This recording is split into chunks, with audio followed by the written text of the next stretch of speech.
Voici la 1006 Navy Chair, prononcée Ten Ho Six.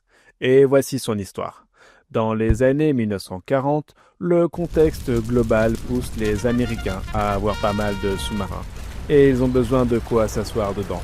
En 1944, ils lancent un appel d'offres avec un cahier des charges musclé.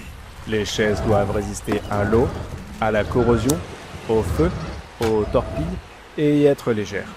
Pour relever le défi, Wilton Siding crée la société Emeco et s'associe avec Alcoa, le troisième plus grand producteur d'aluminium, pour mettre au point une chaise faite de 67 étapes de pliage et de traitement, qui rend l'aluminium plus résistant que l'acier et assure un poids plume de moins de 3 kg. L'armée américaine en commande par milliers.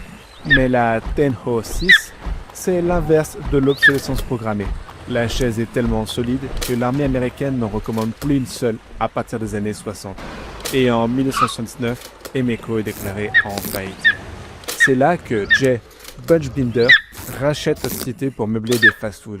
S'ensuit une traversée du désert, jusqu'à ce que son fils, Greg, reprend les rênes de l'entreprise en 1989.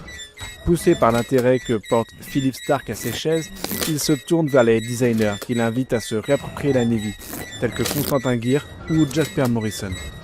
C'est la deuxième vie de cette chaise. Et ce qui viendra renforcer sa légende, c'est le cinéma. On retrouve la Navy dans Mon oncle Charlie, Watchmen, Terminator, le Batman de Nolan et plein d'autres films. Voilà, vous connaissez l'histoire de la Ten Ho Six Navy Chair.